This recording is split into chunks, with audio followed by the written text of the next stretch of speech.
Okay, welcome everyone to this third day of the second week in this Thrive School Ignite. So, as you know, now we're gonna go with the what, with the why, and what you will be able to do by the end of the day. So tonight will be a special night, a hard night, because we're gonna have our introduction to JavaScript. We're gonna see our first programming language. So we will play with variable, we will play with condition, arrays, objects, and loop, and it will be a lot. So why do we need it? So one thing that we say the first night is that JavaScript is a full stack language. What does it mean? That with JavaScript, we can build complete application, both on the front end, so on the client side, in your browser, for instance, and on the backend side. So create all the APIs and the services that the client will then use. And of course, JavaScript for the front-end development is the responsible of making our page dynamic. So for instance, when you log in your Facebook web app, you see a different content from the content that all the other users in the platform see. Why? Because it automatically fetch the information that are more relevant for the current logged in user. And this is done through JavaScript and of course rendered thanks to HTML and CSS. So at the end of the day, you will be able to write your first algorithm, okay? So just a quick disclaimer here. It will be huge. So brace yourself because tonight we're gonna learn a lot of stuff, but especially tonight, even if I will try at my best to make it feel like super relevant, at the beginning, it will be really hard to see how the things we will study will apply in the real life. So just stay with us because in the next episodes, let's see, we will see how this thing will be relevant for your web application, okay? So let's start from algorithm and JavaScript. So first thing first, an algorithm by definition is a finite number of ordered instruction that the computer has to execute, okay? JavaScript is a non-strongly typed full stack programming language. So this jargon definition to say that in JavaScript, variables that we will introduce in few slides can change their size and content type. And full stack, as I was mentioning before, means that we can build both client and backend stuff. Algorithms is not something only related to computers. We can think of algorithms also as real-life operation. You can think of an algorithm like a cake recipe. So it's a list of operation of instruction that are finite. So it's not an infinite number of operation that you have to execute in a distinct order. Like for instance, a cake recipe is an algorithm for baking a cake. It will involve probably to take the milk, to take the flour, to, I don't know, turn on the oven at a certain point at a certain temperature, to put the something into the oven in order to make it, to bake it, and so on and so forth. Or the mocha preparation. So take the mocha, put some water in it, just take the coffee, take the spoon, take some coffee and put it with the spoon inside the filter, and then put it on the fire for some minutes until the coffee is done. Or for instance, a surgery room checklist. So do we have the bandages? Yes, we have the bandages. Do we have the whatever, or a pre-flight check? So this is how algorithms looks in the real life. So it's super important that you try to visualize all the moving parts and the steps that you have to produce to achieve your goal. Okay, so most of the programmer's life for what concerns algorithms is to take a problem and break it down into tasks in order to then translate those tasks in something that the computer can understand and manage. So why do we need JavaScript together with HTML? So as we said from the first lecture, HTML is the structure, CSS is the style, and JavaScript is logic and interaction. With JavaScript, we can modify the page at runtime. So I don't know, we upload a picture and we see the picture on the page, for instance. Or we write a message and we see the message in a specific box under our name. And we can fetch information from external sources. We can load a list of songs from Spotify. We can, I don't know, load the weather information based on the current location of the browser. We can do these kind of things. Or we can respond to user input. What happened when we double tap on a picture on Instagram? What happens when we, I don't know, when we type a new message on Facebook? So, or if we have a browser-based game, what happens when the user click on the arrows or on a specific button to make our hero use the sword, for instance? So first thing first, how can we add JavaScript to our web application? So as for CSS, we can insert JavaScript code in 3 ways. The first one is just to put it inline.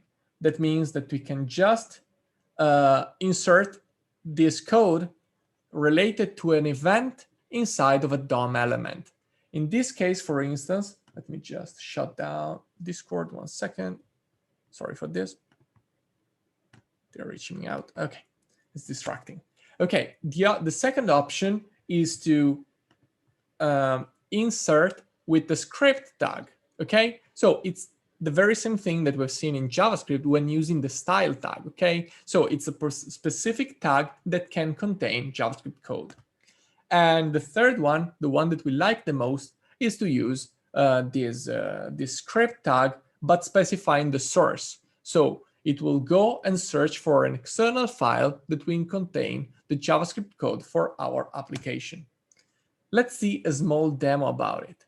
So let me go on Visual Studio. Okay, so we said that we can execute JavaScript in 3 ways. So the first one, for instance, I can insert a button and then insert JavaScript related to an event, like console log button has been clicked. Okay. Console log is a command that allows us to display message into the developer console.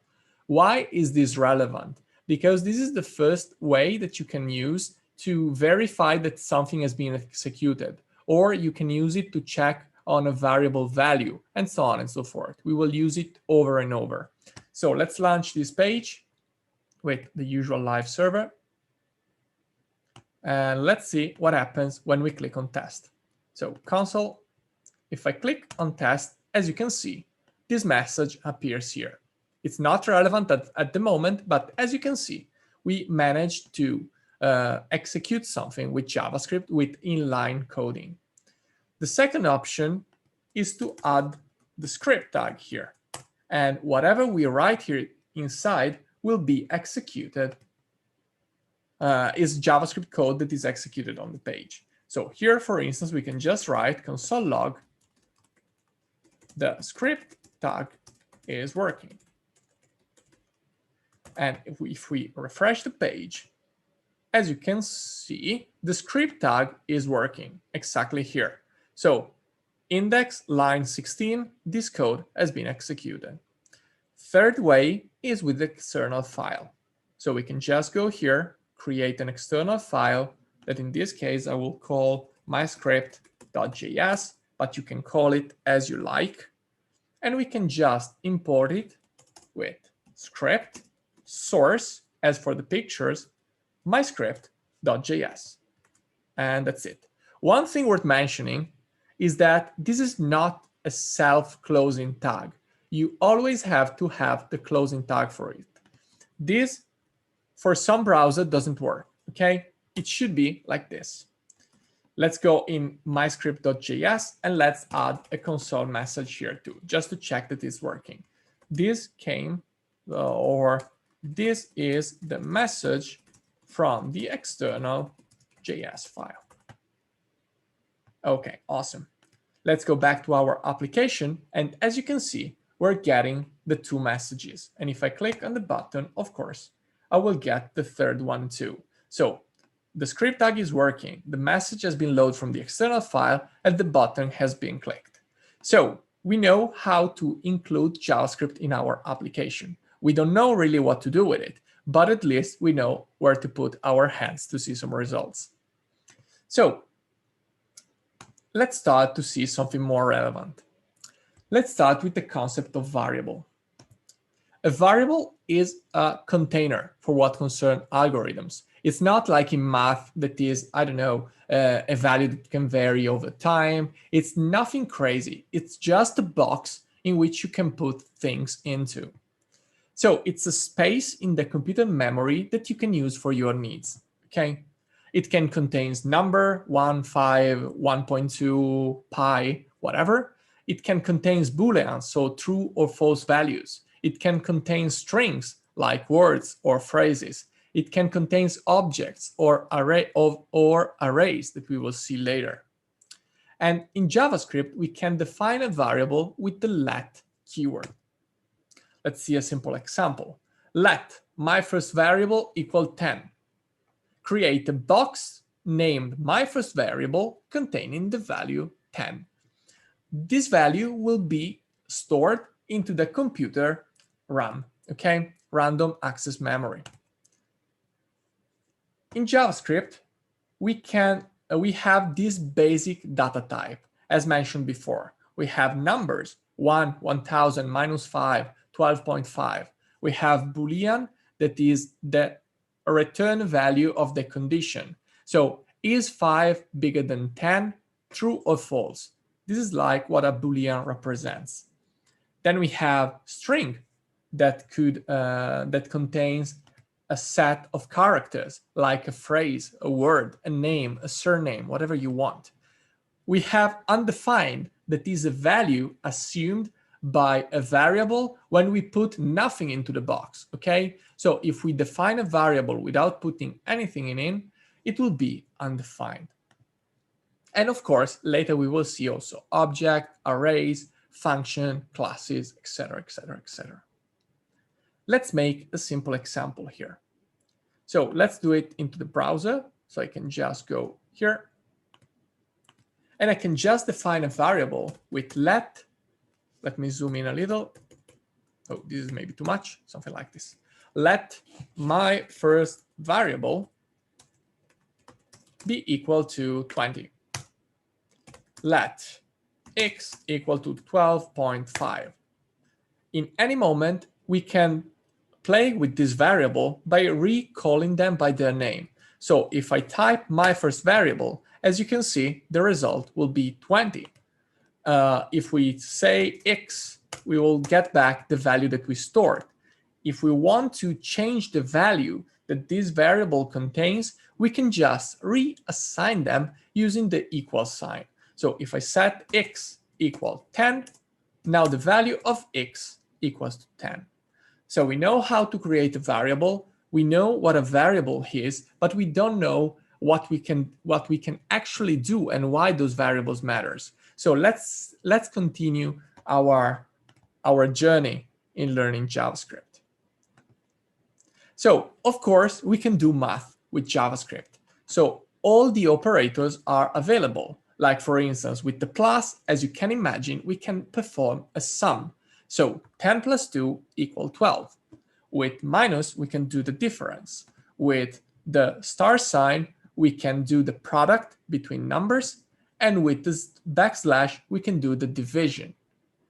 Last but not least, there is the modulo operator.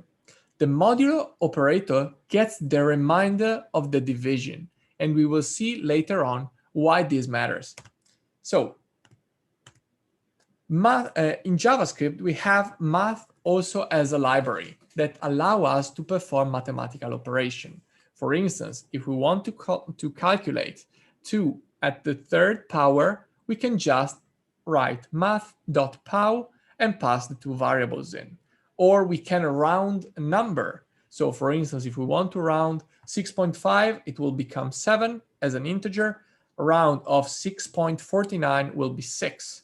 But we can have also the floor that will take the lower value, or the seal that will take the the integer that contains that value. So to make like a quick example,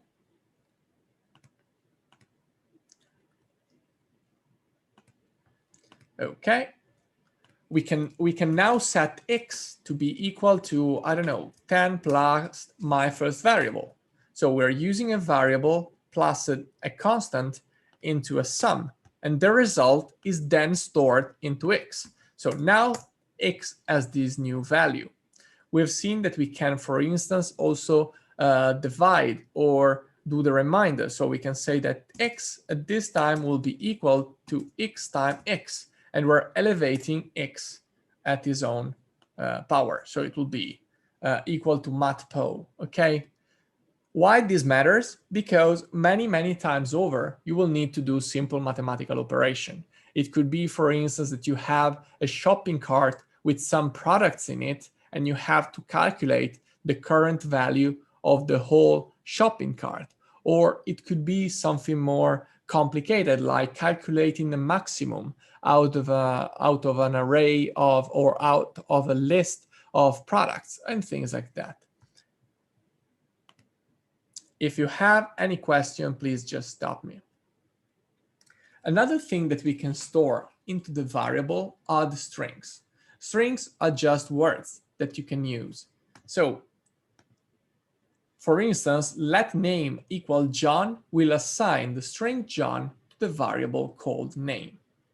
You can concatenate strings using the plus sign. So the very same sign that between numbers can add them for string will just do a concatenation. So we'll put the two strings together. For instance, let complete name equals to name plus foo will create a new string John Foo. Why? Because in name we stored the John variable, the plus is the concatenation size, and therefore the result is this longer string. There are plenty of methods to work on strings. So we can have to uppercase to create a string that is uppercase. And there is like the whole documentation of JavaScript under the MDN of Mozilla, that is one of the most famous one, gives you the full list of all the methods that you can find about it. I will share this link later on, but here under the JavaScript reference for the MDN of Mozilla, you can find basically everything.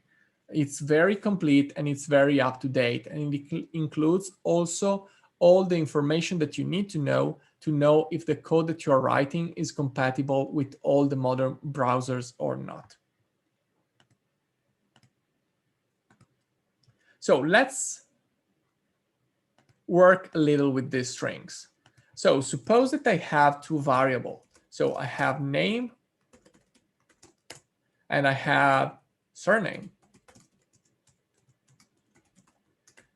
I can create a new string called full name, for instance, just by adding my name, so name plus surname. This will not look very good because, as you can see, the concatenation does not automatically add a space between the two strings, but if I want, I can just replace it. So full name now will be equal to name plus the empty space plus surname. And as you can see, the result of it is that in full name, we have this my complete full name. One thing worth mentioning is that JavaScript promotes the numbers to strings in case there is a concatenation between a string and a number. What does it mean, all this jargon? What for? So suppose that we have, for instance, like, I don't know, that we have var, I don't know, first item price to be 100, and, oh, var, sorry, let. Var is an old way for doing that. So let me just redo it again.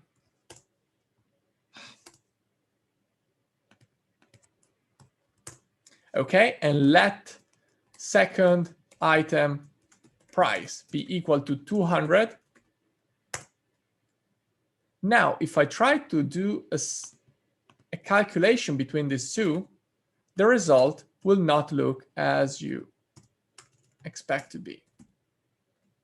As you can see, since the second number, even if for us it looks like a number, for JavaScript, since it's between the double quote, it is a string.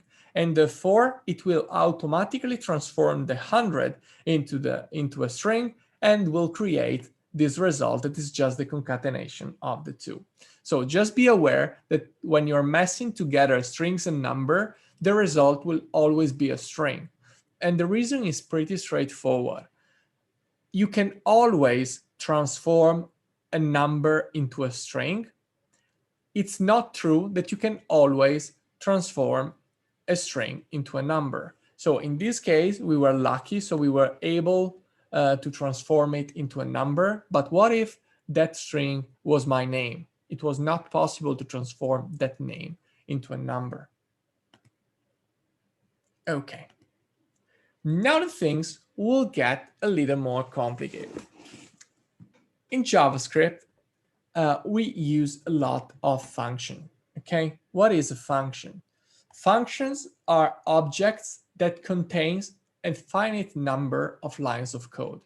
So you can imagine a function like a post-it with a set of things to do on it. Okay, so you can just have in your kitchen on the fridge a post-it with the things that you have to do during the morning. I don't know, go for a walk, go to the grocery shop, go to, or I don't know, send an email for work and things like that. Okay, so function can be invoked, and when invoked, it will execute the operation that you have in it. Okay, so we'll execute those lines of code. So whenever you pick up your post-it, you will execute the operation that are written on it. Usually, function has a name to invoke them. So imagine that you write, you have several post-its and you write a name on this post-it, so that when you have to tell to friends of yours what operation to execute, you can just tell him, hey, do the things that are written on the post-it called grocery, okay? Or do the things that are written on the post-it called work, and things like that. Function can return a value, and we will see later what does it mean. It's kind of your friend that just executed the post-it for you came back with the bill from the grocery store. Yeah, hey mate, it was 50 bucks, give me the money, okay? And function can receive parameter as an input, and we will see it later too. But it's kind of saying to your friends with the post-it in its hand, say, okay, yeah, do the grocery for 2 weeks. So maybe the post-it is just for 1 week, but receiving the fact that it's for 2 weeks, it can buy double the things that was expected for 1 week only, okay? So why do we need this function? Why do we need these post-its? So the most important things, I think, to make your code reusable. We want our code to be dry. Don't repeat yourself. If we are writing a piece of code for some reason, we want that piece of code to be reusable as much time that we want into our application, okay? Why so? Because if we have to change something, we want the same change to be executed in all the portions of our code. And of course, it can make it easier to read. What if we give some valuable name to this function? Like we have to write the function to calculate and charge the amount on a credit card in our marketplace, okay? So if we have 100 lines of code all together, it might be complicated. If we divide this code into several functions like get user payment data, bill user on the credit card, add the product to the shipping for tomorrow, probably the next person that will see your code or yourself in a few months will better understand what's going on. And it will be easier to understand when the things are not working properly, if that will never happen. And of course, it helps you in breaking down into tasks. the operation that you have to do. So as we were saying before, for preparing the cake, it's easier when you can divide subtasks of the operation for the big task itself. So if for your cake you have the base part of the cake as one thing, the topping as another thing, and I don't know, the cooking as a third thing, it's better to have them in 3 different functions so that you know that you can where the things are for what for the things that matters. This is how we can define a function in JavaScript. Every function defined this way, we can say that this is the signature of the function. So function is a reserved keyword, okay, for declaring that this is a function. Then we have name, the function name, in this case sum, that is the name that we're giving to the function, the name that we will use to point to that specific post-it, and of course the parameters that can be 0 or more and should be comma separated, as you can see here in the example, and they are the input of the function itself. This might be an example. So function, my first function, no parameters, so open close parentheses, open bracket, console log test. Or we can also use the arrow function notation. So we define the function equal to this arrow and then the code inside.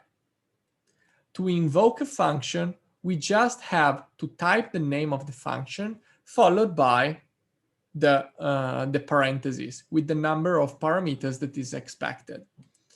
In other words, to fire the function, we have just to use the parentheses after it. So we can define it, so we can write down the post-it. Then to use the post-it with the operation in it, we can just use the parentheses to make it execute.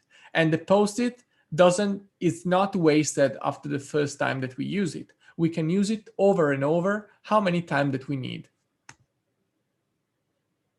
So for instance, my first function, parentheses, will run the function 1, this one, and will write in the console the test string. The second one the second invocation will run the second function that will alert test message. So let's create this function together. Let's go back to our MyScript.js. Let me zoom in a little. And let's create our first function. So function sum that receive 2 parameters, for instance, so number 1 and number 2. And we'll just return number 1 plus number 2. Awesome. How can we execute this function? We can just go back to our page and type in the console, as we have seen, sum. And then, as you can see, Chrome is helping me out, telling me the sum is a function that received 2 parameters, number 1 and number 2. So if I do 10 and 20, the result will be 30. If I type the name of the function without parentheses, this will not fire the function itself, but it will just present me with the body of the function, okay? So this function is just a variable after all, and the content of it is the lines of code, is the algorithm that we insert as a body of the function, okay? As you can see, it's not executed, it's just presented. So again, sum 1 and 3 and 2 will give me 3. And of course, since JavaScript is not strongly typed and we're not specifying the type of this element, if I write here like strive, it's cool, the result will just be the concatenation of the 2 strings, because the function doesn't know what to expect. It will just execute this piece of code here that in case of numbers will do the sum, in case of string, it will do the concatenation. If you have any question, please just stop me. Okay, awesome.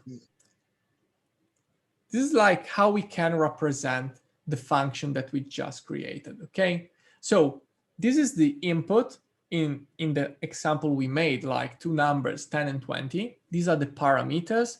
This is the black box, the body of the function where the magic happens, where the line of code between the brackets are executed.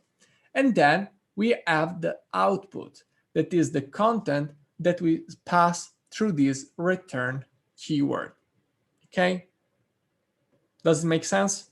Let me see some faces. Okay. It looks so. Okay, awesome. Okay, let's go a little deeper on the function parameters. So a function can receive extra information when invoked. This is super valuable if you think about it, because that function is not fixed. Your post-it is not always the same. You can use parameter to change the behavior. You can use the parameter to obtain the result that you need that could be every time different. So you don't have to write thousands of lines of code. You can just have the right function and with the right parameter obtain the result that you expect to receive. When declaring a function, you can specify a list of variables divided by comma that will be available during the function execution. These parameters are just variables, okay? It's a fancy name for some element that you're passing when invoking the function.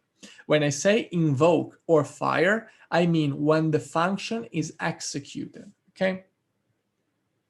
If the parameter is not specified when the function is invoked, they will be undefined. So if, for instance, I had my function sum before and I passed just one parameter, the second one will be undefined. So you will have to take care of that so that your code does not execute unexpected behavior, okay? So for instance, if we want to create a function to calculate the area of a rectangle, you can define it with the other syntax, the arrow function, as calculate area equal to width and height, the two parameter, and then this is the body of the function. So console log width times height. Okay, let's make an example here. Let's create a couple of functions. So we have the first one. So sum number 1, number 2. We can create second one. So function no parameter, for instance, that will receive no parameter, that will just console log, hey, I'm running. And we can, of course, invoke this function here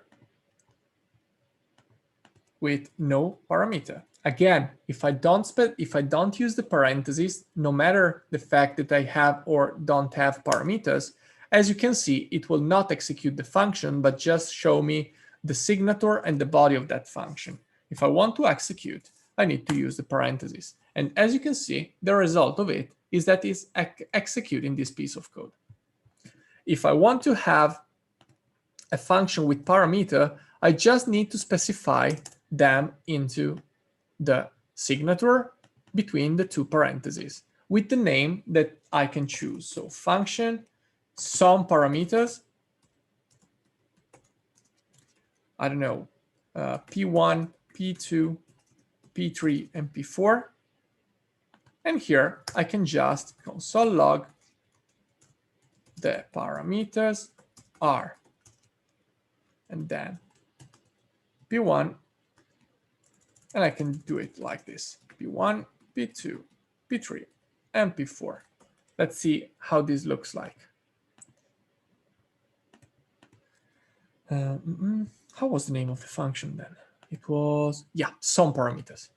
Some parameters. For instance, I can pass test1, test2, test3, and test4. As you can see, these values are comma separated, okay? These 4 will become the value that we will have inside the four parameters that we're passing to the function. And as you can see, the result is that the parameters are test1, test2, test3, and test4. If I forgot to mention some of these parameters, like I'm passing just test1, as you can see, I'm seeing just the first one. All the others are undefined.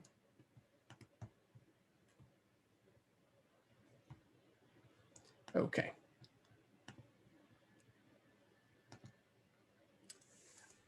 If the parameters are the input of our function, the return keyword represents the output of the function. Not all the function, but some of the function can return something to the caller. So, for instance, in the case of the sum function, we were returning the sum of the two numbers. What does that mean? It means that we can give back that value to the piece of code that is invoking the function. And the caller can then use that value for its own purposes. I don't know, we're calculating the sum of the value of the elements in the shopping cart. We can definitely just return this number, and then the client will render that number into the shopping cart, and so on and so forth. So function can return data to the invoker. This can be done using the return keyword, and the function terminates after the return, even if it's not the last line of code. So for instance, in our function area that received width and height, we can calculate the total and return the total. And when the return is hit, the function ends. Let's make some example. So what happens if I write console log here? Somebody wants to answer? Will this piece of code be executed? Will this appear when I write into my console sum 1, 2? Anyone?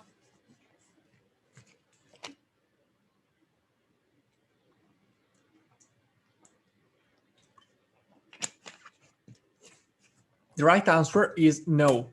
Why? Because it appears after the return.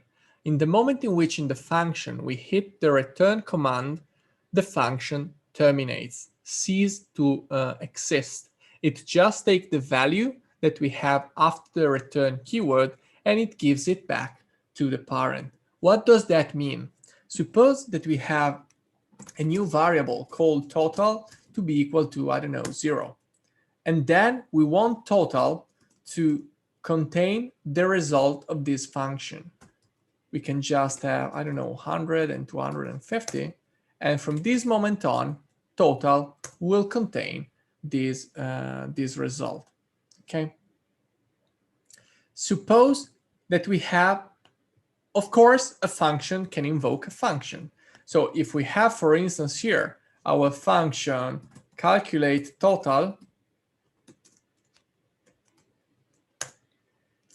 we can just have, I don't know, for instance, let first product price be 100. Let second product price be 200. And let third product price be equal to 300.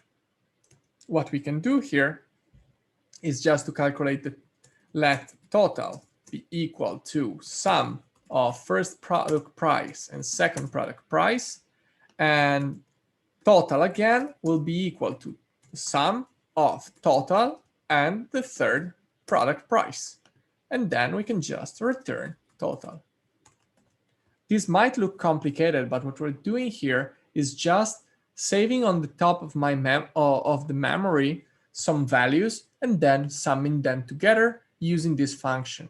In this case, it could have been done very simply with something like return first product price plus second product price plus third product price, it would have been also better than this.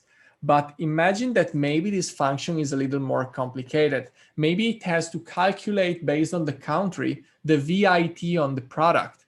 And therefore you don't want to write it over and over. You want to have a central point in which that information is stored. So this is how you can invoke functions from other functions. And if now I go back to the browser and I execute calculate total, as you can see, I'm receiving back 600. That should be, if I did it right, the sum of 100, 200, 300, 600. Of course, if we want, these could have been parameters. So instead of defining them here, I could have just have them as parameters. And by having them as parameter, I could have done like calculate total of 200, 150. And as you can see, the result is what we expect to receive. Okay. Another notion important for the function is the scope. What does it mean? Every variable that is defined inside of a function is available only inside of that function.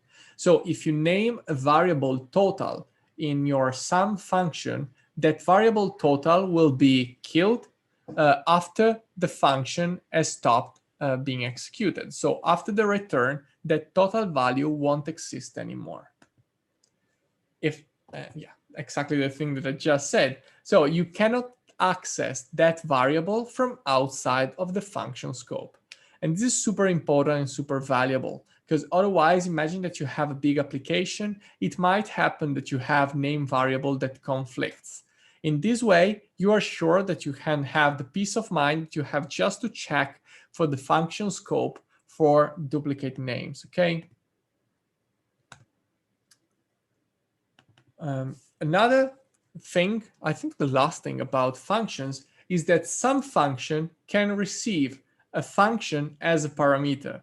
And this might look crazy, but in some case, it allows us to execute arbitrary code from functions that are not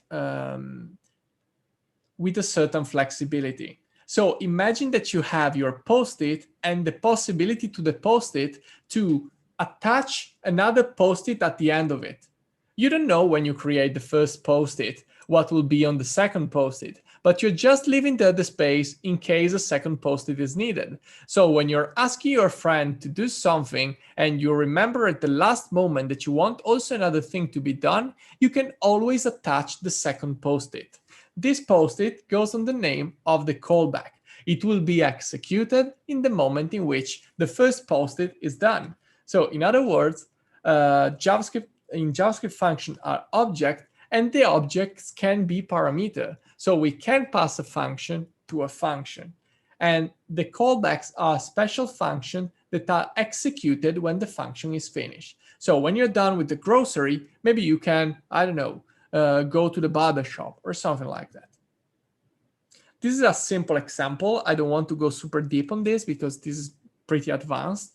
So for instance, the third parameter in this case is called callback, but of course it could have been called John or whatever. And of course, since it's a function, you're just invoking it using the parentheses. And again, super important, this is just a design pattern that we can use. It's not important for the first step. It's just a thing that it's important to understand that that exists. Let's see like a super quick demo of how we can do this. So imagine that we have the, I don't know, we have a new function with callback in which we have some parameters like param1, param2, and then a callback that is some parameters. Okay, awesome. So this function is receiving three variables, param1, param2, and some parameters. Maybe what we want to do is just to calculate the sum of these two, like let result be equal to sum of param1 and param2, and then execute some parameters passing result to it. This is it. We can go back to our browser, execute callback. I think it was with callback, yeah. Passing the parameters. Oh wait, my fault. This could have been called something else because otherwise it would have been replaced this. So we can call this CB for callback. And as you can see, we can invoke it as with callback 1020. And in this case, I want to have no parameter as a function. As you can see, it's executing the first part and then it's invoking the no parameter. That was just console logging I'm running. But if I want to do something different, I can just pass another one, like with parameter. I think it was with some parameters. And as you can see, the result of this function vary because it's using the code that is saved in another post-it. How crazy this looks like. Of course, this requires a lot of practice and more meaningful example, but it's important that you grasp the concept of variable as a container that can contain a value for us and as a function that is a set of instructions that will be executed one after the other. So let me check if there is any question.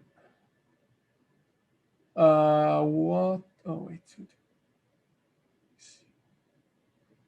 Okay, awesome. Sorry, I haven't read before that you answered correctly.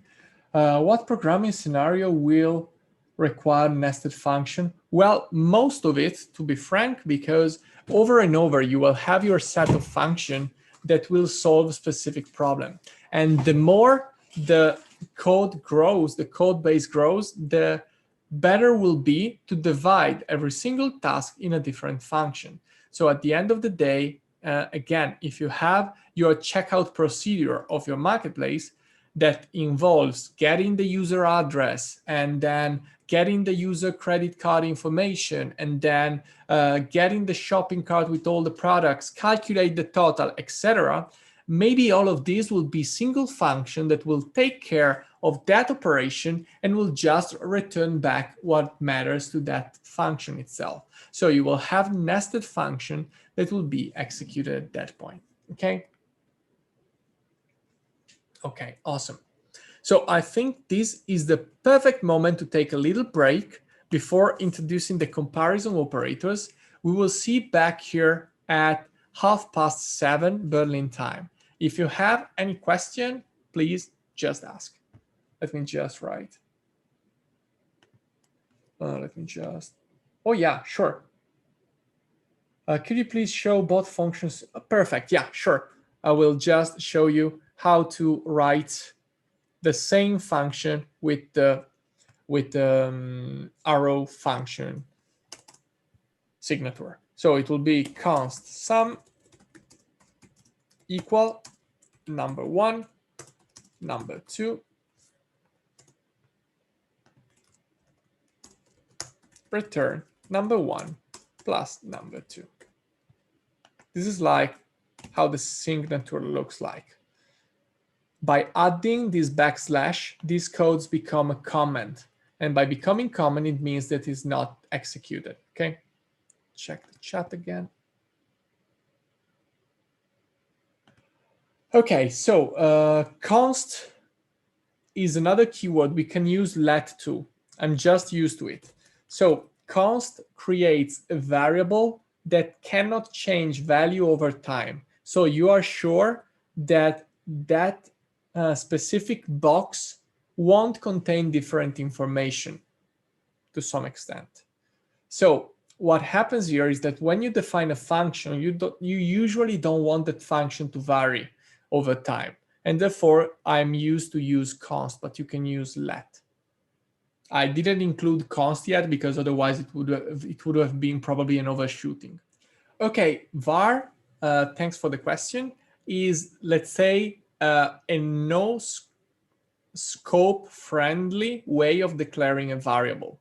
The problem with var is that the variable will still exist outside of the scope, and therefore you might encounter problems of clashing of names. So if you have a variable x at the global level and at the function level, the risk is that the value will be overwritten and you will end up with a lot of problems. So it's always better to use let when you can use it.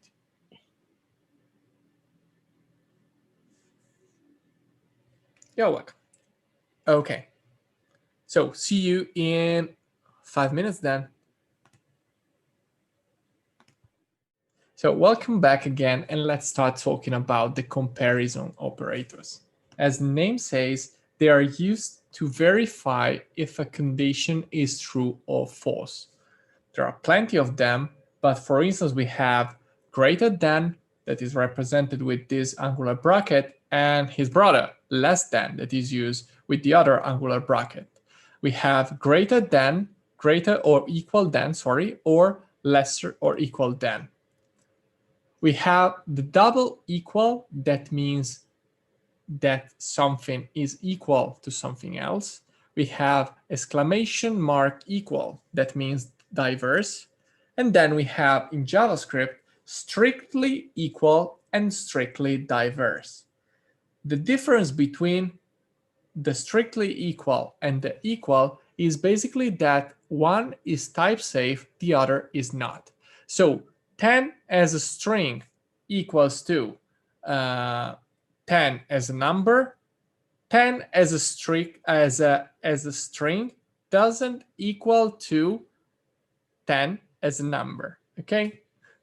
So the single equal, of course, is the assignment. So if you try to do, as we will see later, if something equals something else with a single equal, you are just assigning, so it will be always true. So the comparison value is that 5 as a string equal 5 as a number equal true, while with the triple comparison, it will be false, okay? One checks the type 2, the other does an operation that is called casting to see if the values is similar. So let's make just a super simple example here. So let's just create a simple function that we can call function is greater than 5. Okay. And this function will just receive a number and we'll do something like return number is greater than 5. As simple as that. We can go back here and try it out. So is greater than 5, let's pass 10, and it's true. Is greater than 5, let's pass 1, and as you can see, it's false. So it is as simple as that. Again, the difference between the strictly equal and equal is that if we have a variable like let total equal 100 and another variable let cost equal string 10, let's make it 100, okay? In case we're using the non-strictly equal, these two will be equal. So total equal cost, it's true. If we're using the strictly equal, it will be false because even if the value is the same, the type is different.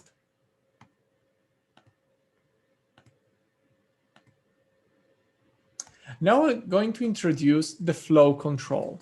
So the if-else commands.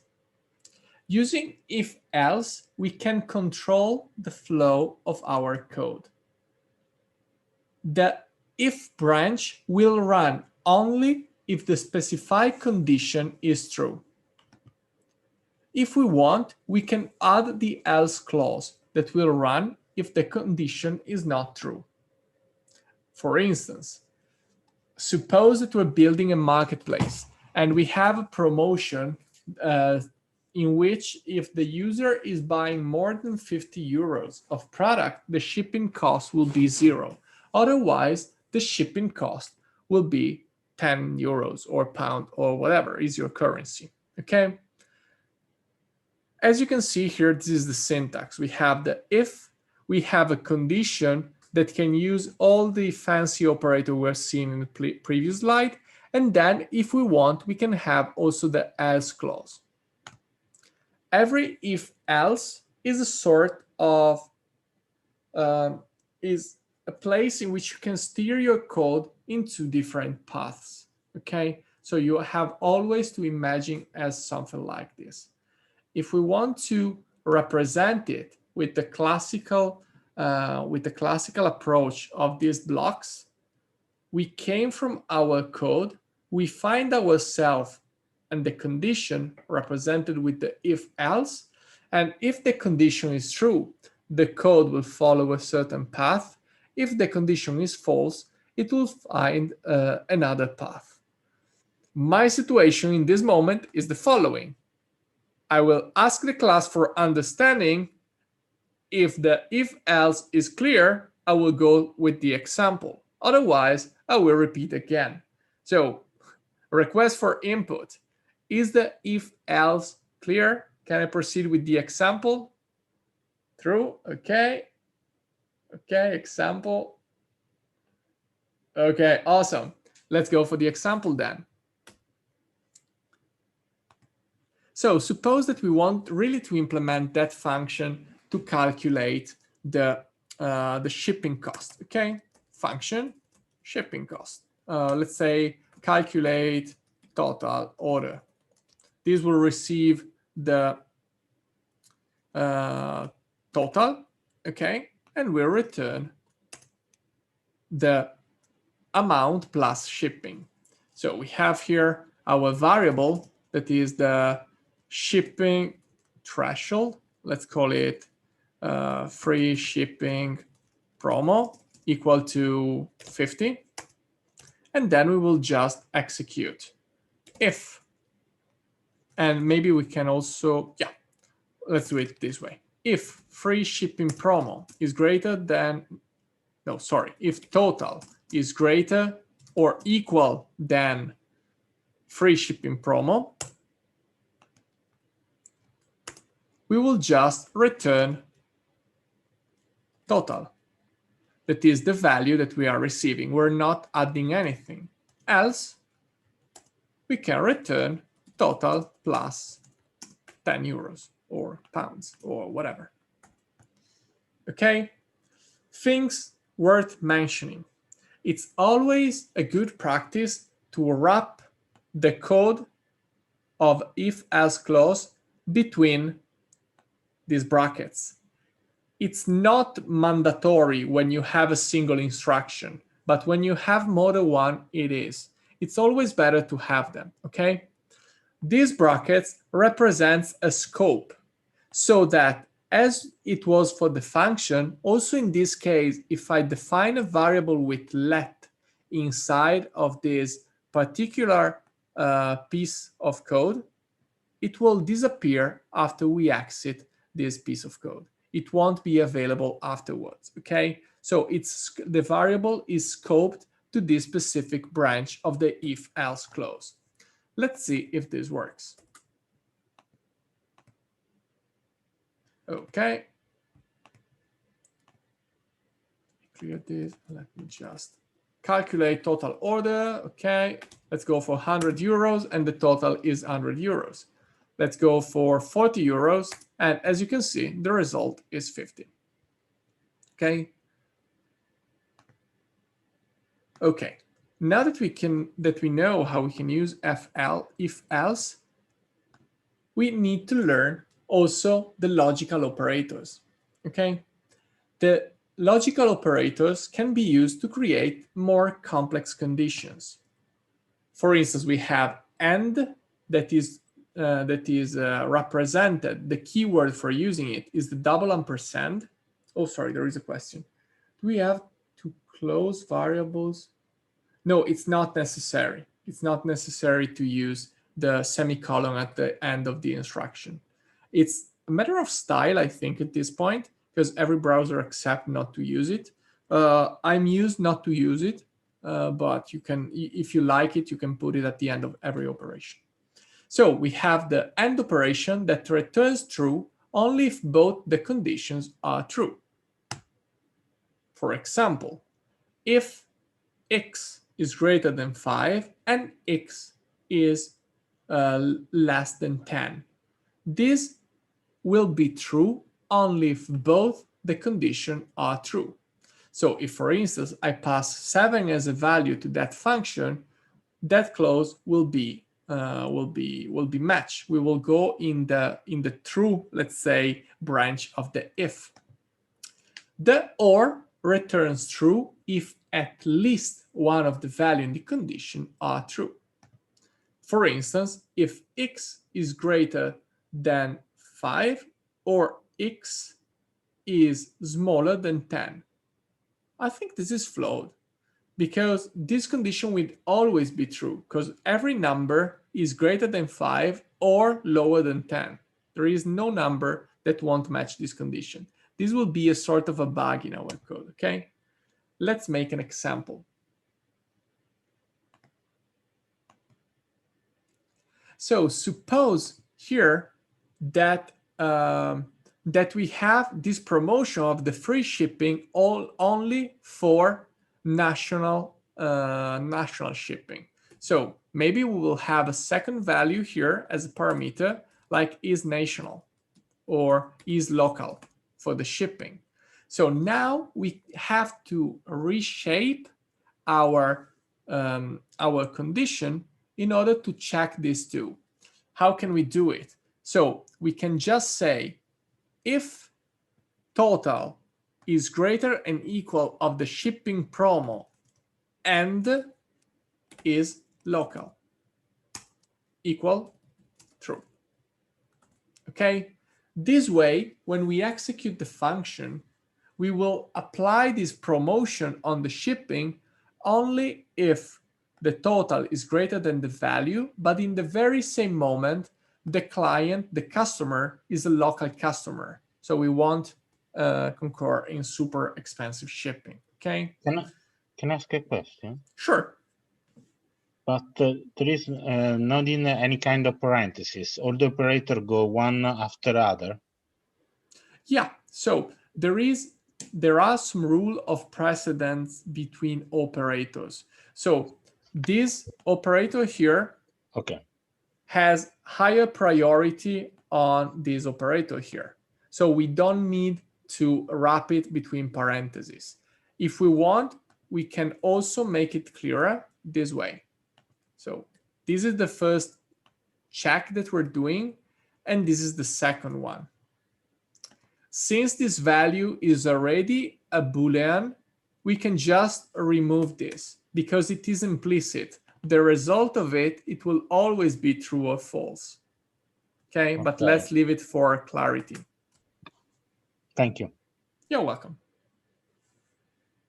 Okay, awesome. Very same thing also for the OR operator. That will be true if one of the condition is true. Okay, so if we want to create a similar method, but in which the condition is that the total is over a certain threshold or it's a prime member, okay, we can just calculate total order prime, just to give it a different name, is prime member, just considering an Amazon marketplace. Here we will just apply the OR clause because this discount will be executed whether the total is over a certain threshold or the user is a prime user. Okay, this is how we can use it. And of course, we can combine them over and over, creating very complex conditions.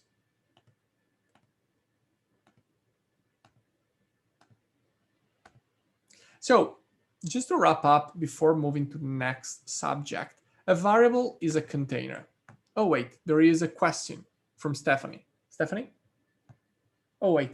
How would calculate as true or not? Can you elaborate? Sorry. Sorry. So in my last, in your last example, you were saying that it would only be true if like it was local, then the free shipping would apply, and it was if it was true. The one that you just changed to is Prime member. Before you Yeah. were saying like if it had to be total, had to be bigger or the same as free shipping, and had to be a local order. So local equals true. How would Yes. you know if it's true or not? Because we're passing it as a parameter. So in your code, you will be at a certain stage in which you will have to calculate that value, and you will be like, calculate shipping. No, was it shipping is shipping? Let me check the name of the function. I can't remember it. So, oh yeah, calculate total order, for instance. We will invoke this piece of code and we will get this information from somewhere else. Like we will get probably from another function the amount of the shopping cart, and probably we will know from the address if this is local or not. And as you can see, this way we're not getting the extra charge for the shipping, while this way we're getting it. Okay. Okay. Does it make sense? Yes, it does. Thanks. Okay, awesome. Okay. So given by fact that now we know what a variable is, oh wait, there is another question in the chat.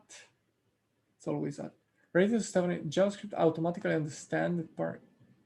Yes, exactly. It understand, I mean, it's not strongly typed. So the parameter could be any kind of parameter. It is, it's our code, and we have to take care of verifying that that value is a Boolean. Okay, let's introduce another concept. We know that the variable is a box with a label on it and with our content inside, okay? What is an array?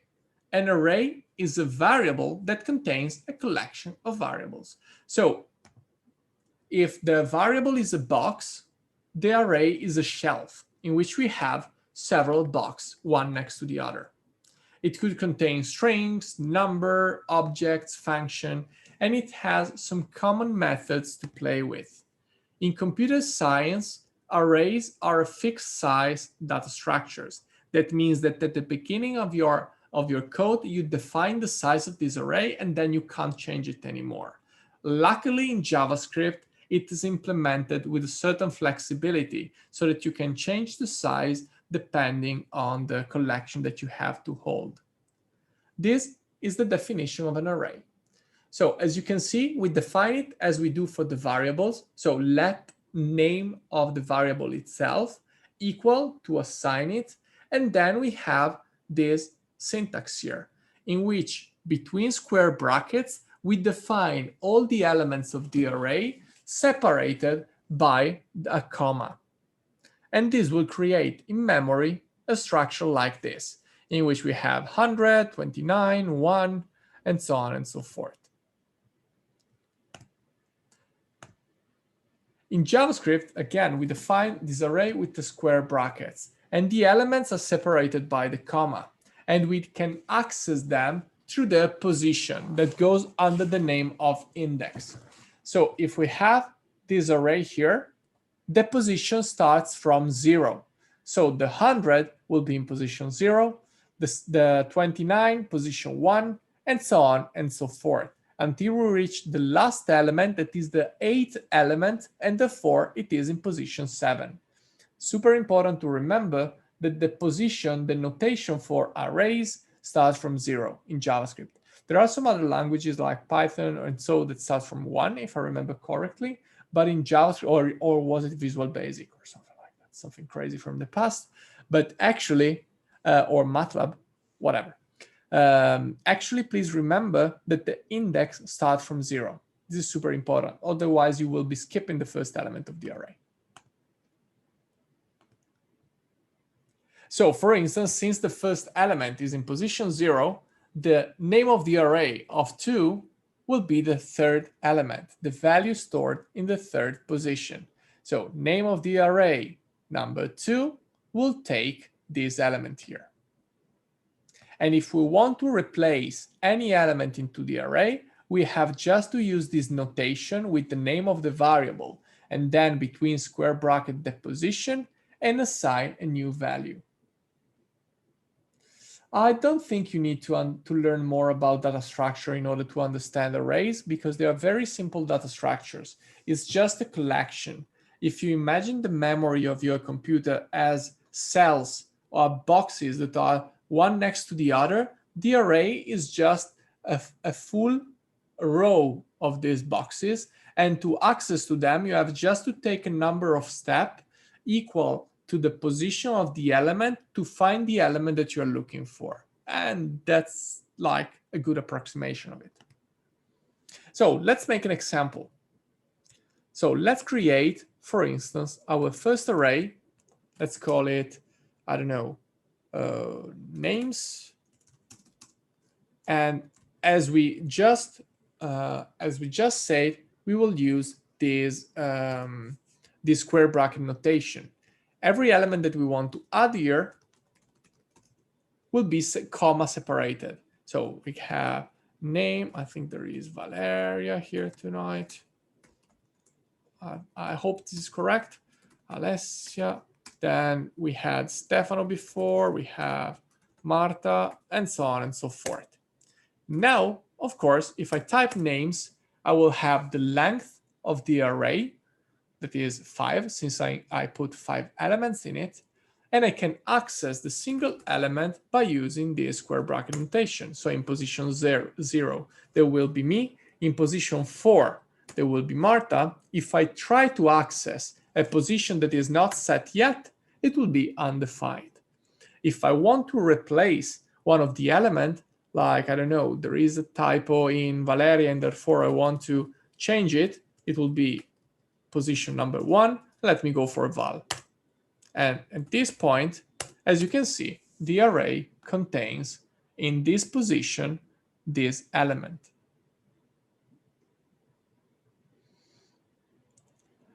We will see later why this matters. It happens really often to have collections to handle. It could be the elements in the shopping cart. It could be the list of the books in your collection. It could be the list of the songs that you have in your playlist.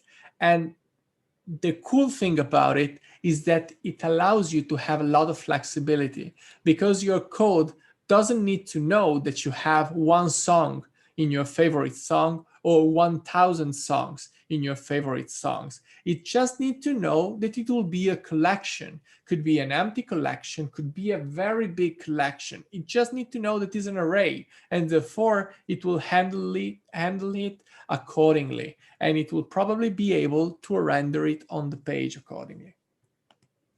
But let's go a little deeper on this array thing. So arrays has useful methods and properties that we will use over and over. For instance, the length of the array returns the size of the array. That is kind of the number of elements. With push, we can add an element at the end of the array. So if another name joins the collection, we have just to use push to put it at the end of it. And pop, return and remove the last element of the array. Same things for unshift, that will add an element at the beginning of the array, and for shift, that will remove and return the first element from the array. So super simple. We have our list of names here that is called names. We can push a new name, like, let me see if I can find one from the last question. I think we had Stephanie. And now, as you can see, the result is the number of elements that I have into the array. But if I type names again, now in the last position, I have Stephanie.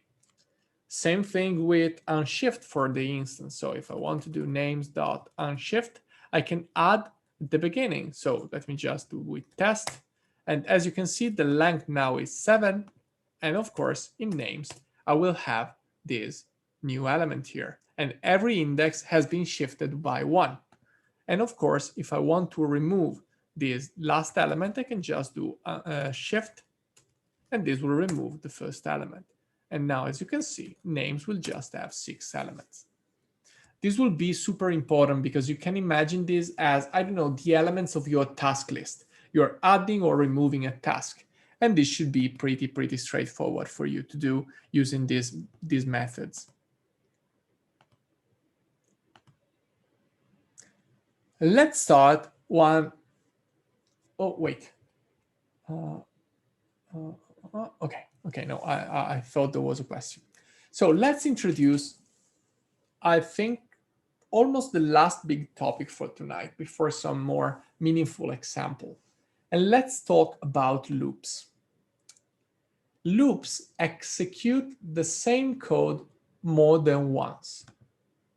It is super helpful when working with collections. So let's make a simple example. Suppose that we had, instead of a list of name, a list of email, and we had to send an email to all the members that we had in that list. Instead of writing over and over something like send an email to Valerie, send an email to Diego, and so on and so forth, we could have just wrote a loop kind of for each element in the collection, send an email. That would have spared a lot of code. We have mainly 3 types of loops. I will try to go fast because I think they're not super meaningful, but it's better to know that they exist. So the first is the while. The while executes a certain piece of code until a condition is valid. So for instance, this is the syntax, while condition, it will repeat the code until the condition is true. Super important. If the condition is always true, you can end up in an infinite loop. That means that if you don't stop it, your computer will continue from now until the end of time to execute the very same operation. If the starting condition is false, it will end up without executing the code into parentheses, okay? So it looks like this.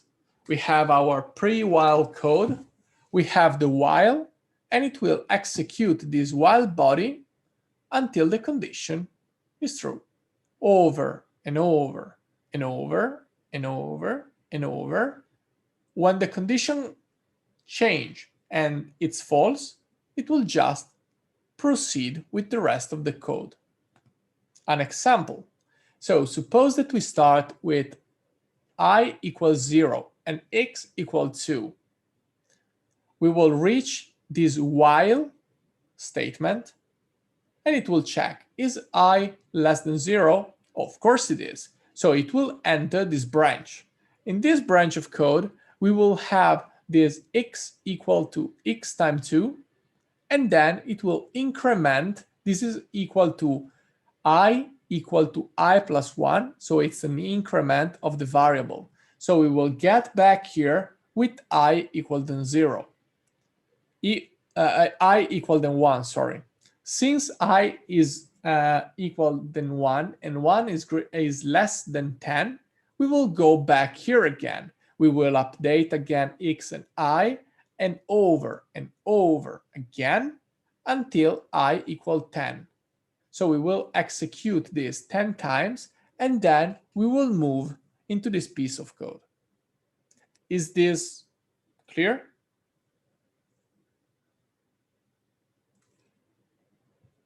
Yeah, plus plus equal, let me write it into the chat. I plus plus is equal to I equal I plus 1. Okay, it's the very same thing.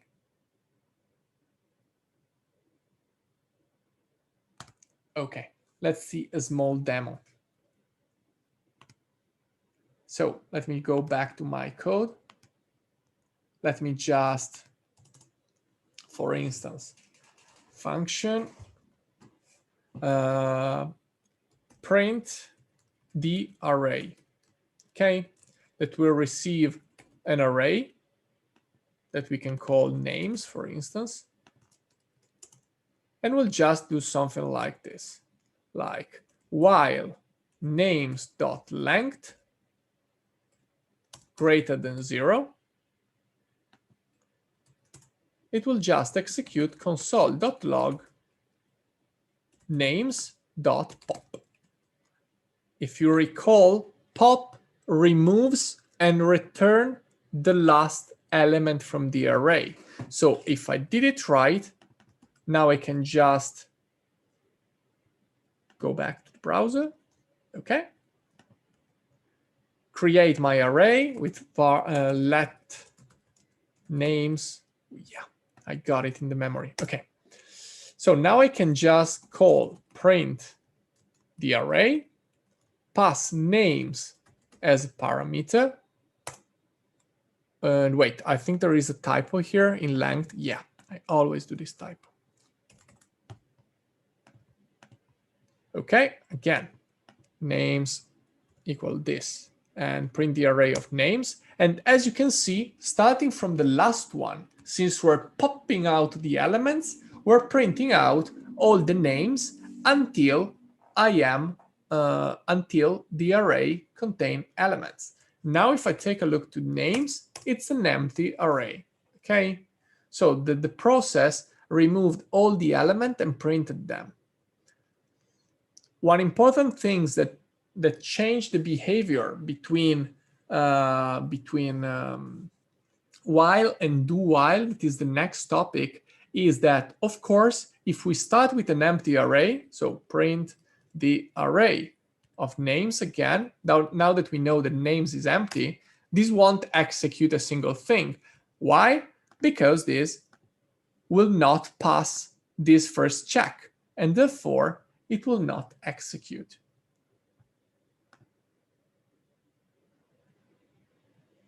Will it always print back?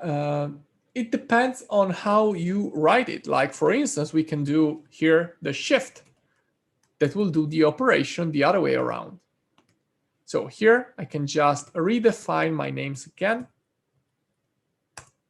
and call the method print the names. And as you can see, they're printed in the other way. But later on, we will see also how we can print, I don't know, just the names with more than 5 letters, or just one name every 2, or just 3 random names from the array, etc., etc., etc. Okay, awesome. Okay, the do while is the little brother of the while. And basically, with the do while, you are certain that the code will be executed at least once. So that there is no condition at the beginning, but at the end. So no matter what, the first piece of code will be executed. So there are some cases in which this makes sense. The syntax is pretty similar. So it starts with the do, it ends with the while, and the code that is executed over and over is between the brackets. If the condition is always true, you can end up in infinite loop. Same things here. If the starting condition is false, the code will be executed just once. So as you can see, it looks pretty similar to the while. But the thing is that the condition is after the first execution. So this body will be executed all the time, at least once. The third and probably most important loop that we use, especially together with the array, is the for loop. It's just syntactic sugar for loops, okay? The syntax is made of these 3 parts. So for, initialization, condition, and post. This is an example. For, let I, that stands for index, is very used, equal than 0. I less than 10, I plus plus, console log I. This will print all the number from 0 to 9. We can see the for as a while. So basically, if this is the for that we just wrote, this will be translated in let I equal than 0, and then the while will check the condition and increment at the end of it. Okay, so this is like how it looks like. We have the initialization, that is the first part of the for. Then we have the condition, and then the post increment. And as you can see, it's very similar to a while and to do while. Let's make an example. Let me just go back to Visual Studio Code and create a function that we can call print the first n numbers that receives n. We can write the for. Now we know how to do it. So for let I equal than 0, I less than n, I plus plus, and simply console.log n. Or let's make it simple. Let's make it sum the first n numbers. So now I can just create my variable total, let total equal than 0. I can start my counting from 1 because 0 would make no sense. And I can just put total equal total plus I and return the total at the end. Okay. Let's get back to the browser and let's execute this piece of code. Sum the first 10 numbers, 45. Sum the first 1,000 numbers, this other number, and so on and so forth. As you can see, it is working. It is iterating and adding somewhere and over. What would happen if I start from 11? It will just start from 11. I mean, this will, if you want to increment by 2 or 3, you have to change the condition here.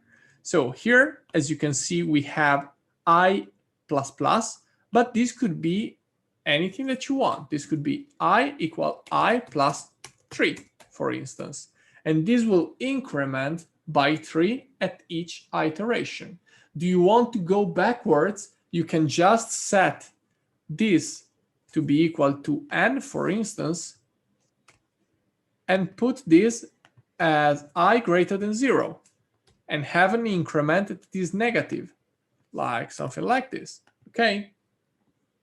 So everything is doable with for loop. The first part is about initializing the variables. The second one is the condition that is executed over and over.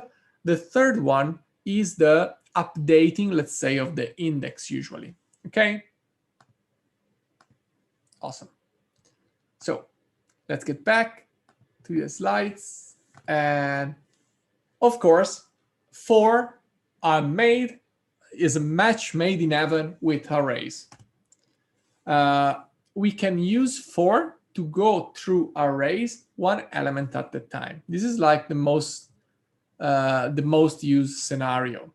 How you can use them together. So first, imagine that let my array is the array that we have. The for will just go from 0 to the array length. And to access the position into the array, we will use the notation that we already know. So we will use the square bracket and we will use the index to identify the one element after the other. Suppose that we still have the code that we wrote before here.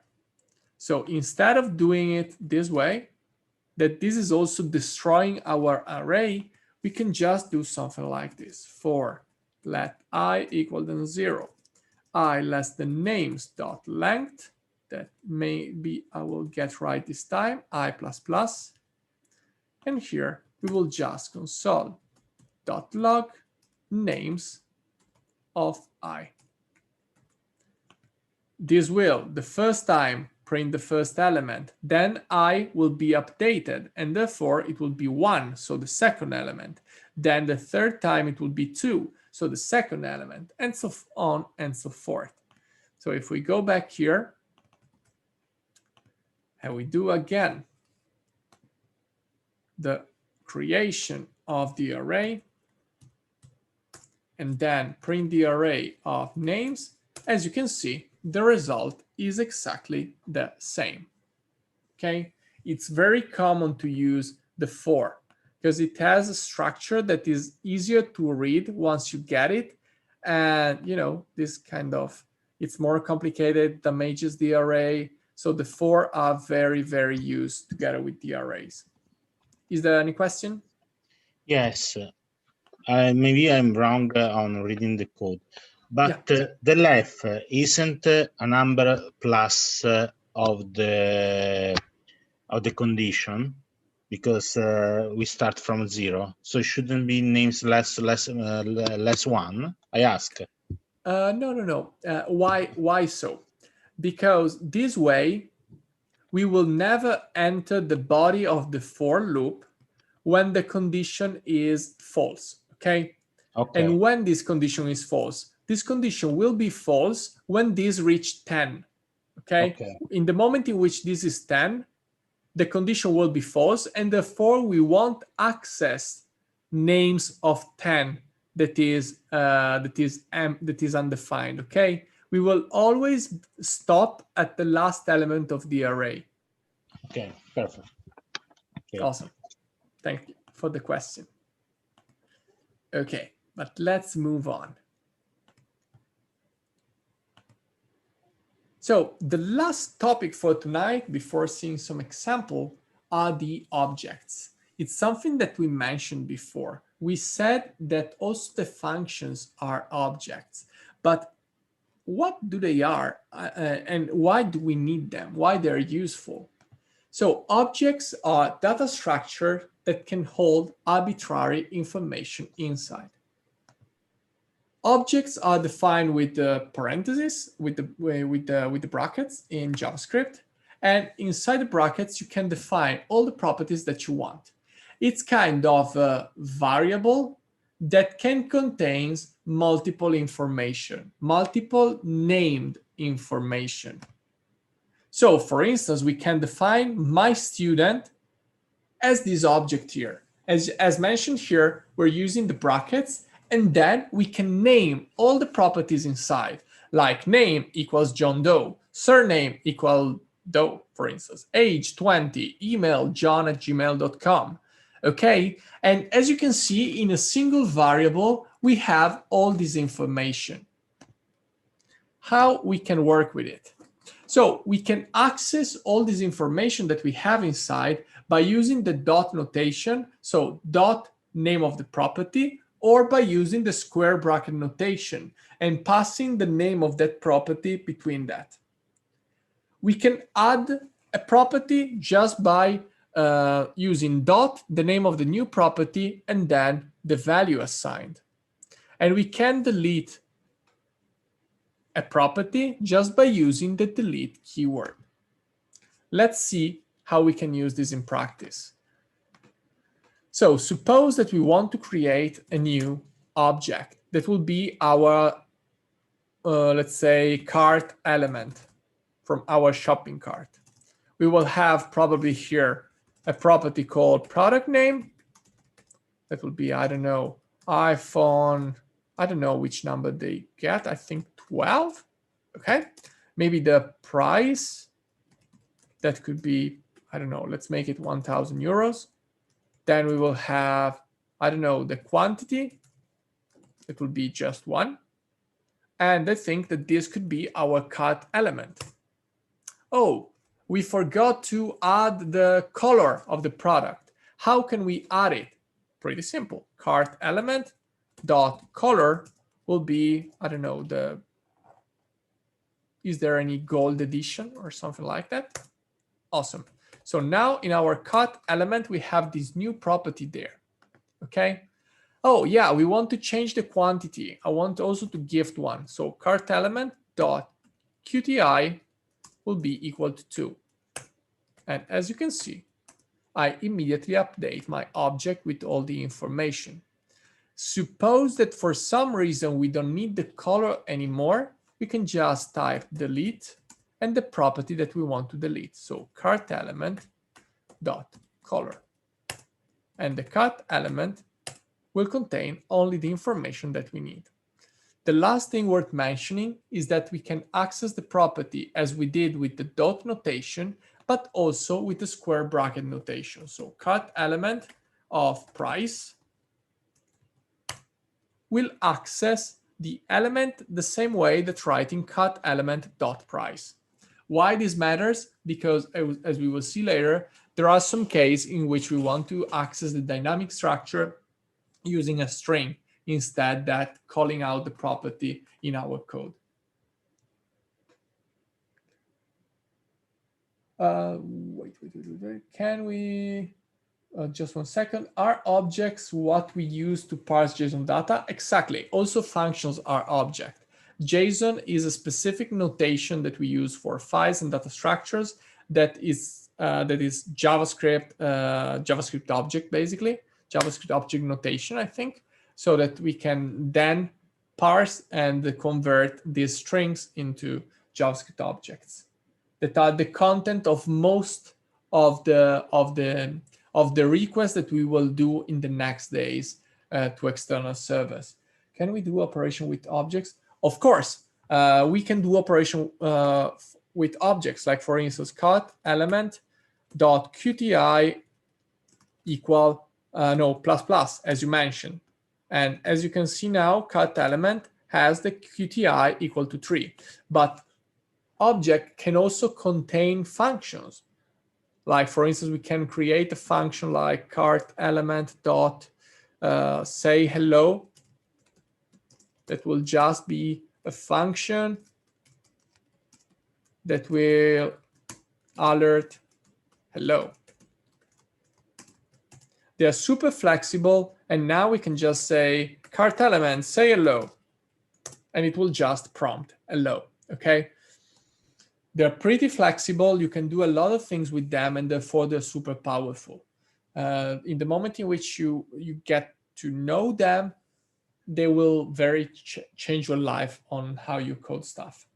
And of course, since they are variable, they can be, for instance, put into an array. They can contain an array. Okay, they are very, very flexible. That's all. So let's continue with the next topics. Okay. We can also, since these objects are super flexible, it could happen that we don't know at runtime which property we will have into our object. Because maybe that object came from an external server, okay? Maybe we're getting the pictures from Instagram, but we don't know how Facebook is giving us all the properties of those pictures, okay? So we can use for in to iterate on the object properties, okay? So let's see it very quickly. For instance, now we can just say for, let's call it prop in cart element, if still exists, console.log prop and cart element using the square bracket notation. As you can see, let me make it more fancy, like, wait, something like this. And as you can see, even without knowing which property do we have into the cart element, we're printing them out, all of them, from the property itself to the function. Okay. Awesome.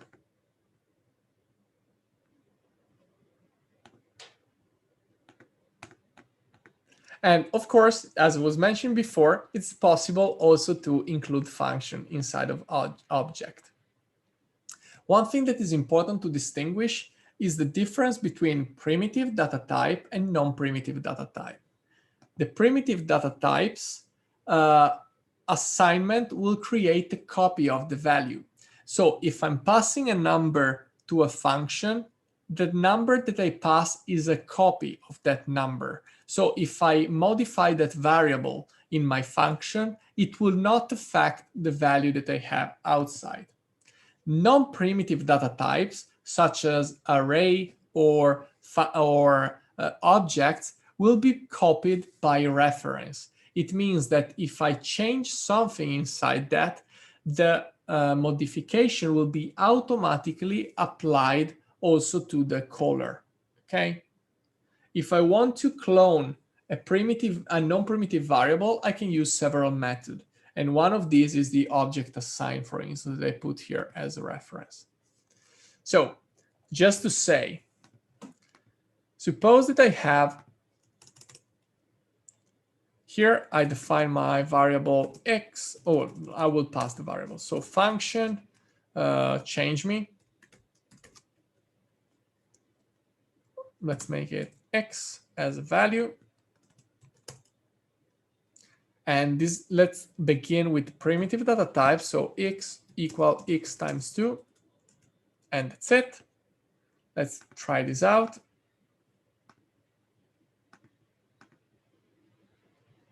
Consider that we have this variable let my number to be equal to 20. If now I invoke this change me function with my number is still 20. Even if here we are receiving my number and we are updating the value with the double of it, okay, still it is untouched because a number is a primitive data type, and therefore the system is making a copy of it to pass to the function itself. When we're talking of non-primitive data type, like let me create function change me non-primitive, that will receive again this object or function or array. And for instance, we are taking x and adding a property called changed equal true.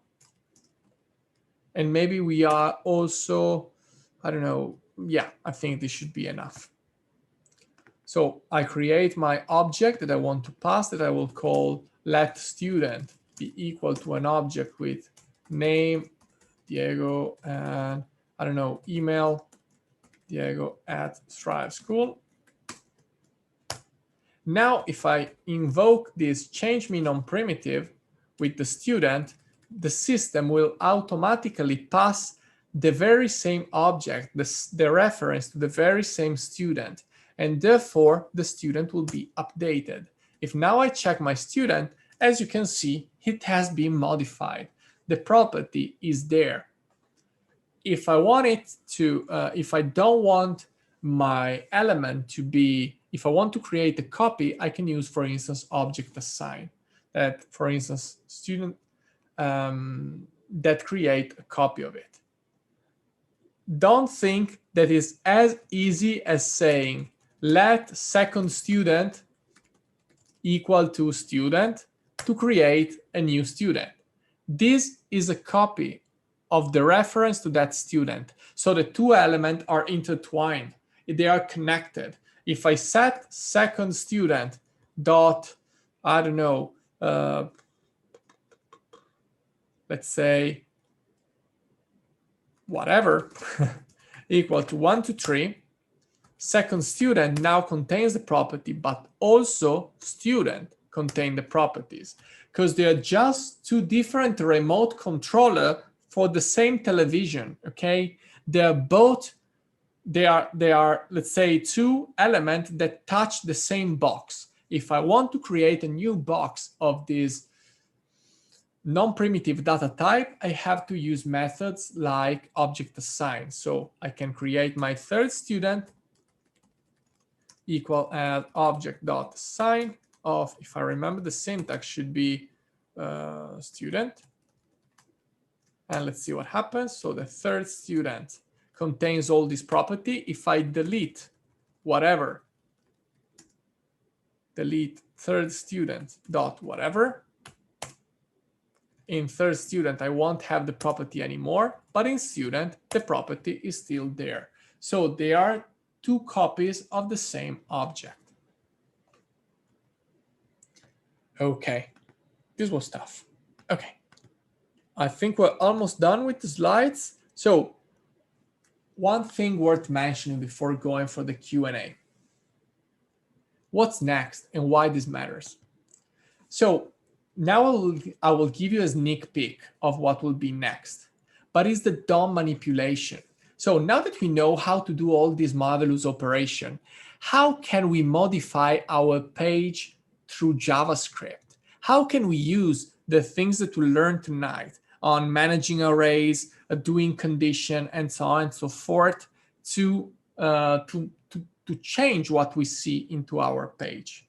And how we can react to events? How can we use JavaScript and the code that we now master to react to the user input? So how can we take the list of products the user selected on the page, calculate the shopping cart, and specify the shipping cost as we did before? And of course, on the next week, we will introduce advanced topics like Ajax, ES6 syntactic sugar, async and await, that will allow us to connect to external sources. So let me just create a very simple example in this page. So suppose that we are into our index HTML, okay? Let me just remove this button for the moment, and let me just create our list UL. And I will give this list an ID that I will call my list, for instance. This is just a sneak peek. We will see this better later on. But I will have also, let me just add an input of type text with ID equal to new element, for instance, or I can call it my text. Placeholder text of the new task, for instance. And here I can add a button, add, or I will just use the, let me see if I can find it, maybe in the recent ones. I will just use the plus. Where's the plus? I don't have the plus. Okay. Let me just use this sign here, okay? Awesome. What I want to do, I want to add an element to the list every time I click on this modulus button. So I will specify here on click, I will execute a method that I will call add element or add task. I think it's better, add task. And of course, I need to define this function somewhere. And in my script, just close this and take this on the, oh, come on, here we go. I can just create my function, add task. The thing that I need to do here are pretty simple. My suggestion in this case is always to write down the things that you have to do in English or whatever is your language, and then translate them into code. What I want to do is read the content of the my text box. Then I want to create a new list item into the my list. As simple as this. So first and foremost, I need to read the content of the text box. We don't know how to do it yet. Just bear with me that I want to show you something that we will see in the next episode. So let text will be equal to document query selector of my text dot value. And then I will get a reference to the list. So let my list be equal to document query selector my list. And I will add a new list item in the simplest way as possible. So my list dot inner HTML plus equal. That means add, it's equal to plus equal. It's equal to my list dot inner HTML equals my list dot inner HTML plus They are exactly the same. It's just syntactic sugar. And I will add, for sure, concatenating the strings, I will create the tag that I want to add. So li, it's the opening of the tag. Text will be the content of the tag, and then the closing of the tag. Okay, I think this might work. So let me recheck. We have this input called myText. We have this button that invokes a method called addTask, and we have myList. Let me just go back here. This will look horrible, but yet, let's see if this works. So, new tasks. Let me just wrap up the lecture. Okay, it's there. Then send the recording. Okay, and last but not least, tomorrow, send homework. Okay, so as you can see by this super quick example, we use part of the things that we learned to create a simple interface that reacts to the user input. Of course, it's nothing crazy. It's super simple, but it should give you an idea of all the things that you can do. Another thing that I can show you very quickly is how we can, for instance, take our array. We can just here create our array. I can call it let previous tasks equal to an array with homework, recording, and I don't know, wrap up. And I can just use the for loop previous task dot length I++ to add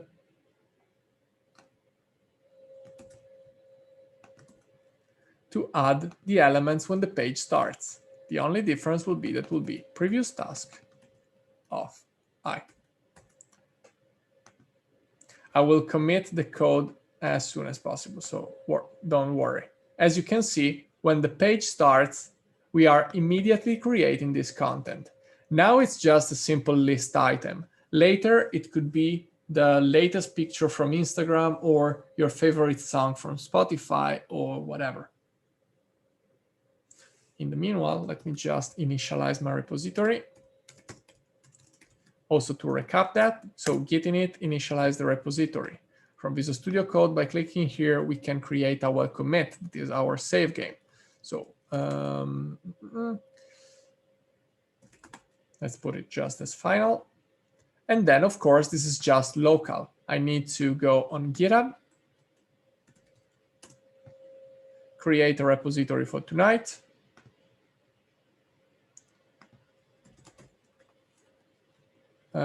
Tweak 2, D3, a public one so that you can access it.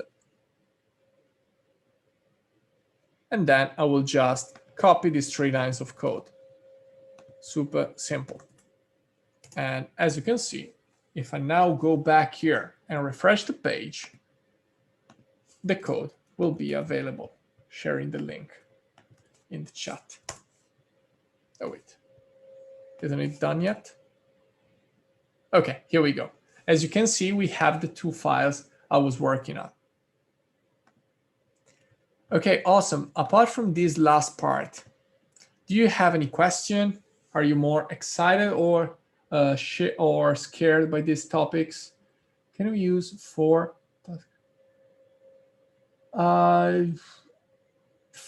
in usually works with objects, not really with arrays, but let me just try it out.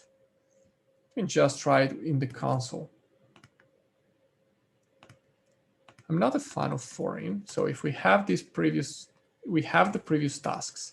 So for p in previous tasks, console.log p. Nope, because p in for arrays gives you the index, while for object gives you the name of the property. Okay, Tomas is excited, Patrick is excited, awesome.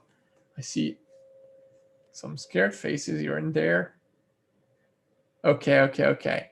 So yeah, exactly, you should use that. Can't wait for Friday. Okay, awesome. How did you copy those GitHub's code and paste them in one shot? Oh, well, it was pretty straightforward. Basically what happens is that when you paste something that is multi-line in this bash console, it will execute line after line. So it uses the line return as an enter so that it kind of execute the commands one next to the other. You can just copy and paste one at a time if you are on PowerShell or on CMD, but I think it should be no big deal. Okay, awesome. Let me just wrap up this lecture. So thank you very much for bearing with me until this time. So I think that today we had the chance to move our first step in the JavaScript world. We've seen things like variable, our labeled box in which we can store basically everything. And we've seen how we can use maths in JavaScript, how we can evaluate condition, how we can fork our code in different branch using condition, if and else. We've seen how we can execute over and over a piece of code.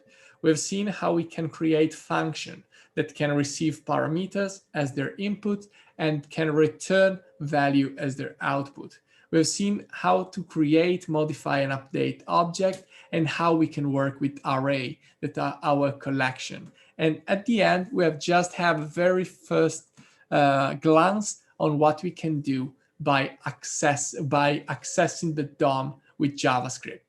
Next episode, we will talk about how to interact with the DOM. So how we can access the element of the page and change them at runtime, and also on how we can react to user input, a click, a tap, a keyboard event, and so on and so forth.